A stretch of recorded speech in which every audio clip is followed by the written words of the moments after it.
ನಮಸ್ಕಾರ ಸ್ನೇಹಿತರೆ, ನಾನು ಇವತ್ತಿನ ವಿಡಿಯೋದಲ್ಲಿ ಶಿಕ್ಷಕರ ನೇಮಕಾತಿಗೆ ಸಂಬಂಧಪಟ್ಟಾಗಿರ್ತಕ್ಕಂಥದ್ದು ಅಂದರೆ 2020ರಲ್ಲಿ ಕರ್ತಕ್ಕಂತಹ ಏನಪ್ಪ ಅಂದರೆ ಹಂತ ಹಂತಗಳಾಗಿರ್ತಕ್ಕಂತಹ ಶಿಕ್ಷಕರ ನೇಮಕಾತಿ ಅಂದರೆ PA-STAR ಆಗಿರ್ಬೋದು, GPA-STAR ಆಗಿರ್ಬೋದು ಮತ್ತು HSTR ಆಗಿರ್ಬೋದು. ಈ ನೇಮಕಾತಿಗಳಿಗೆ ಸಂಬಂಧಪಟ್ಟಾಗಿರ್ತಕ್ಕಂತಹ ನೋಟಿಫಿಕೇಶನ್ ಆಗುತ್ತೆ ಮತ್ತು ಆ ನೋಟಿಫಿಕೇಶನ್ ಆದರೆ ಸೊ ನಿಮಗೆ ಮಲ್ಟಿ ಆಗಿರ್ತಕ್ಕಂತಹ ಚಾಯ್ಸ್ ಇರುತ್ತೆ. ಅಂದರೆ ಈಗ B.Ed D.Ed ಮಾಡಿದವರು ಎಲ್ಲ ಎಕ್ಸಾಮ್ ಬರಿಬೋದು, 3 ಎಕ್ಸಾಮ್ ಬರಿಬೋದು.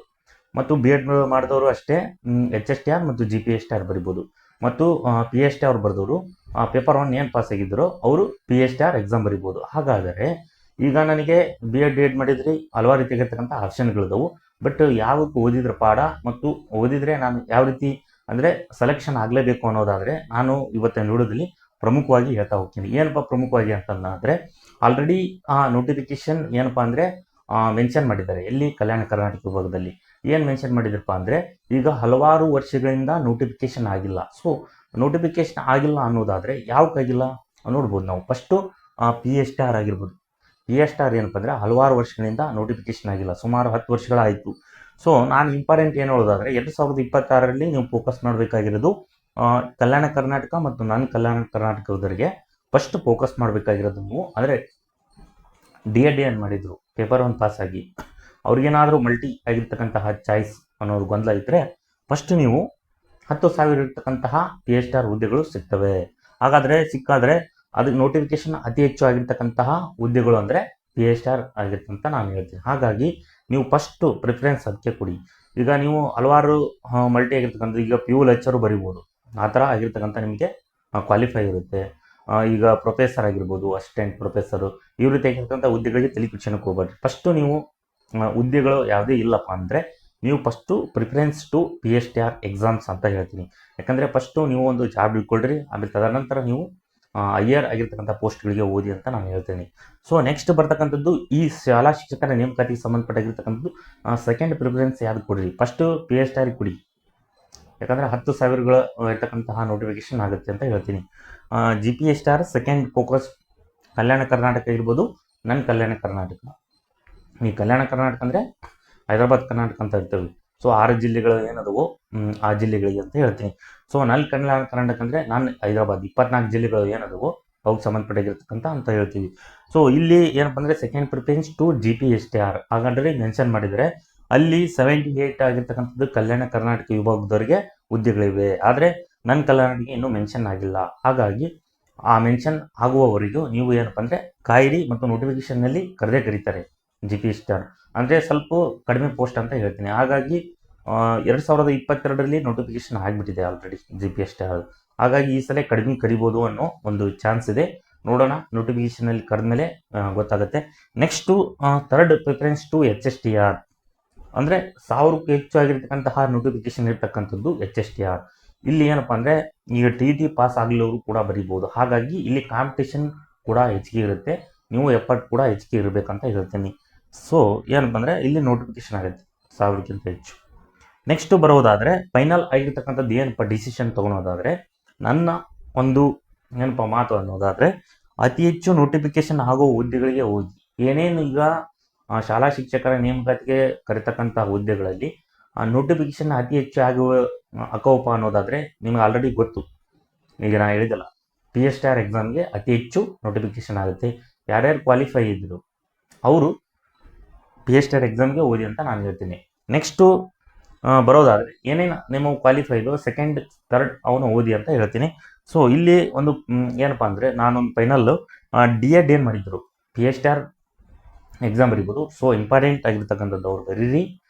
ಅವ್ರಿಗೆ ಏನಪ್ಪ ಸ್ವಲ್ಪ ಎಫರ್ಟ್ ಹಾಕಿದರೆ ಸಾಕು. ಈಗ ನೋಡಿ, ಕಲ್ಯಾಣ ಕರ್ನಾಟಕದಲ್ಲಿ 4,000 ಚಿಲ್ಲರ ಹುದ್ದೆಗಳು ಇವೆ. ಅಲ್ಲಿ ಏನು ಎಲ್ಲರೂ D.Ed ಮಾಡಿದ್ರು ಪ್ಲಸ್ ಏನು ಪೇಪರ್ 1 ಪಾಸ್ ಆಗಿದ್ರು ಅಷ್ಟರು ಏನಪ್ಪ ಅಂದರೆ ಏನಪ್ಪ ಅಂದರೆ ಜಾಬಿಗೆ ಹೋಗುವ ಸಾಧ್ಯತೆ ಇದೆ. ಯಾಕಂದರೆ ಅಲ್ಲಿ D.Ed ಯಾರ್ಯಾರು ಮಾಡಿ ಪೇಪರ್ 1 ಪಾಸ್ ಆಗಿದ್ರು ಸ್ವಲ್ಪ ಎಫರ್ಟ್ ಹಾಕಿದ ಅಧ್ಯಯನ ಏನಾದರೂ ಮಾಡಿದರೆ ಅವರಿಗೆ ಜಾಬ್ ಫಿಕ್ಸ್ ಅಂತ ಹೇಳ್ತೀವಿ. ಹಾಗಾಗಿ ಕಲ್ಯಾಣ ಕರ್ನಾಟಕದವರು ಡೋಂಟ್ ಮಿಸ್ ಎನಿ, ನೀವು ಅಧ್ಯಯನ ಮಾಡೋದು ಬಿಡಬೇಡಿ ಅಂತ ಹೇಳ್ತೀನಿ. ಮತ್ತು ನನ್ನ ಕಲ್ಯಾಣ ಕರ್ನಾಟಕದವರು ಕೂಡ ಅತಿ ಹೆಚ್ಚಾಗಿರ್ತಕ್ಕಂಥದ್ದು ಆಗುತ್ತೆ. ಸೊ PA-STAR ಎಕ್ಸಾಮ್ಗೆ ಓದಿ ಫಸ್ಟ್ ಪ್ರಿಫರೆನ್ಸ್. ನೆಕ್ಸ್ಟು B.Ed ಮಾಡಿದವ್ರಿಗೆ ಫಸ್ಟು HSTR ನೋಡಿ, ಸೆಕೆಂಡ್ GPA-STAR ನೋಡಿ. ಇವು ಎರಡೂ ಕ್ವಾಲಿಫೈ ಅಂತೂ ಇದ್ದೇ ಇರುತ್ತೆ ಅವ್ರಿಗೆ. ಈಗ G P S T R qualify ಆದರೆ H S T R 100% qualify ಇದ್ದೇ ಇರುತ್ತೆ. ಹಾಗಾಗಿ ಹೈಸ್ಕೂಲ್ ಮತ್ತು ಜಿ ಪಿ ಎಸ್ ಟಿ ಆರ್ಗೆ ನೀವು ಓದಿ ಅಂತ ನಾನು ಹೇಳ್ತೀನಿ. So T T R pass ಆಗಿಲ್ಲ, H S T R final ಆಗಿರ್ತಕ್ಕಂಥ ಡಿಸಿಷನ್ ಅವರಿಗೆ. ಈಗ ಏನಾದರೂ ನೋಟಿಫಿಕೇಶನ್ ಆದರೆ 2 ಹುದ್ದೆಗಳನ್ನು ಅಂದರೆ ಟಿ ಟಿ ನೋಟಿಫಿಕೇಶನ್ ಇನ್ನೇನೇನ ಕರೆದು ಮಾಡಿದೆಪ್ಪ ಅಂದರೆ ಅವ್ರು ಎರಡೂ ಮಾಡ್ಬೋದು. ಬಟ್ ಟಿ ಟಿ ಪಾಸ್ ಆಗಲಿಲ್ಲವರು ಎಚ್ ಎಸ್ ಟಿ ಆರ್ ಅಷ್ಟೇ ಬರೀಬೇಕು. ಪಾಸ್ ಆದವರು 2 ಹುದ್ದೆಗಳನ್ನು ಬರಿಬೋದು ಅಂತ ಹೇಳ್ತೀನಿ. So G P S T R ಈ ಕಲ್ಯಾಣ ಕರ್ನಾಟಕದ 78 ಅಂತ ಕೊಟ್ಟಿದ್ದಾರೆ, ಹೆಚ್ಚಿಗೆ ಆಗುತ್ತೆ. ನನ್ನ ಕಲ್ಯಾಣ ಕರ್ನಾಟಕದವರು ಕೂಡ ಹೆಚ್ಚಿಗೆ ಆಗುತ್ತೆ. ಯಾಕಂದರೆ ಕಲ್ಯಾಣ ಕರ್ನಾಟಕ ವಿಭಾಗದವರು ಏನಪ್ಪ ಅಂದರೆ ಅಲ್ಲಿ ಕಾಂಪಿಟೇಷನ್ ಮಾಡೋದರ ಜೊತೆಗೆ ಸೊ ನನ್ನ ಕಲ್ಯಾಣ ಕರ್ನಾಟಕ ವಿಭಾಗದಲ್ಲಿ ಅವರು ಏನಪ್ಪ ಅಂದರೆ ಕಾಂಪಿಟೇಷನ್ ಮಾಡ್ತಾರೆ. ಹಾಗಾಗಿ ನನ್ನ ಕಲ್ಯಾಣ ಕರ್ನಾಟಕ ಏನಿದೆಯೋ ಅಲ್ಲಿ ಅತಿ ಹೆಚ್ಚು ಹುದ್ದೆಗಳನ್ನು ಕರೆಯುವ ಸಾಧ್ಯತೆ ಕೂಡ ಇದೆ ಅಂತ ನಾನು ಹೇಳ್ಬೋದು.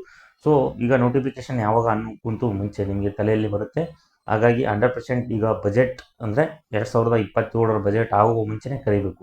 2026ರಲ್ಲಿ ಹೇಳ್ಬಿಟ್ಟಿದ್ದಾರೆ 15,000 ಶಾಲಾ ಶಿಕ್ಷಕರ ನೇಮಕಾತಿಯನ್ನು ನಾವು ಮಾಡ್ತೀವಿ, ಅವರು ಮಾಡಲೇಬೇಕು. ಸೊ ಈ ವರ್ಷ ಯಾವ ತಿಂಗಳಲ್ಲಿ ಕರೀತಾರೆ ಅನ್ನೋದು ಗೊತ್ತಿಲ್ಲ. ತಿಂಗಳ ಹೋಗುತ್ತೆ ಅಲ್ಲ, ಈಗ 3 ತಿಂಗಳ ಆಗೋಯ್ತು.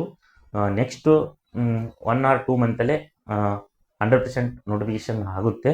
ಹಾಗಾಗಿ ಏನೇನು ಕ್ವಾಲಿಫೈ ಇದೋ ಹೀಗೆ ಓದಿ. ಆಮೇಲೆ ನೀವು ಕರಿತಕ್ಕಂತಹ ನೋಟಿಫಿಕೇಷನಲ್ಲಿ ಈಗ ಓದಬೇಕಿತ್ತು ಪೋಸ್ಟ್ಮ್ಯಾನ್ ಅಂದರೆ ಈಗೇನು ಮುಂದೆ ಹೋಗಬೇಕು ಅನ್ನೋದು ಒಂದು ತಲೆಯಲ್ಲಿ ಇರಬಾರ್ದು. ಈಗಿನ ಅಧ್ಯಯನ ಮಾಡಿ, ಏನೇನು ನೀವು ಅಧ್ಯಯನ ಮಾಡ್ತಿದ್ರೋ ಎಫೆಕ್ಟಿವ್ ಆಗಿರ್ತಕ್ಕಂತಹ ಅಧ್ಯಯನವನ್ನು ಮಾಡುವುದರ ಜೊತೆಗೆ ನಿಮ್ಮದು ಒಂದು ಡಿಸಿಷನ್ ತಗೊಳ್ರಿ. ಪಿ ಎಸ್ ಟಿ ಆರ್ ಏನಾದರೂ ಎಲಿಜಿಬಲ್ ಇದ್ದರೆ ನಾನು ಹೇಳ್ತೀನಿ 100% ನೀವು ಅದಕ್ಕಷ್ಟೇ ಓದಿ. ಅಂದರೆ ಸಿಲೆಬಸ್ ಸ್ವಲ್ಪ ಹೆಚ್ಚು ಕಮ್ಮಿ ವೇರಿಯೇಷನ್ ಇರುತ್ತೆ. ಆದರೆ ನೀವು ಒಂದು ಜಾಬ್ ಫಿಕ್ಸ್ ಇಟ್ಕೋಬೇಕಾದ್ರೆ ಪಿ ಎಸ್ ಟಿ ಆರ್ಗೆ ಒಂದು ಕ್ವಾಲಿಫೈ ಇದ್ದವರು 100% ಪಿ ಎಸ್ ಟಿ ಆರ್ಗೆ ಅಷ್ಟೇ ಓದಿ ಅಂತ ಹೇಳ್ತೀನಿ. ಯಾಕಂದರೆ ಅತಿ ಹೆಚ್ಚು ಪೋಸ್ಟ್ಗಳಿದ್ದಾವೆ, ಕಾಂಪಿಟೇಷನ್ ಸ್ವಲ್ಪ ನಡೀತಿ, ಭಾಳ ಕಾಂಪಿಟೇಷನ್ ಇದ್ದರೂ ನೀವು ಸ್ವಲ್ಪ ಓದಿದ್ರಿಗೆ ಎಫರ್ಟ್ ಅವರಿಗೆ ಸಿಗುತ್ತೆ ಅಂತ ಹೇಳ್ತೀನಿ.